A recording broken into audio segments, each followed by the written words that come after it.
الموت القلبي المفاجئ يمكن بالرغم من ان هي كلمة صعبة، لكن الحقيقة انتشرت بشكل كبير جدا في الفترة الأخيرة، وكمان انتشرت ما بين ناس ممكن نكون متخيلين ان هم بصحة كويسة زي لعيبة كورة وزي شباب كتير.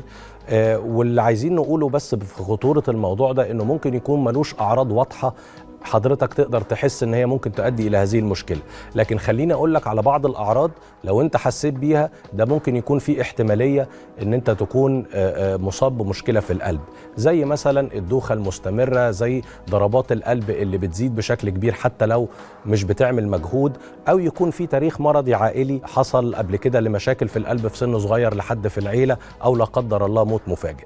طيب انا لو حسيت بالمشاكل دي كلها ايه اللي مطلوب مني؟ انا اعمل ايه؟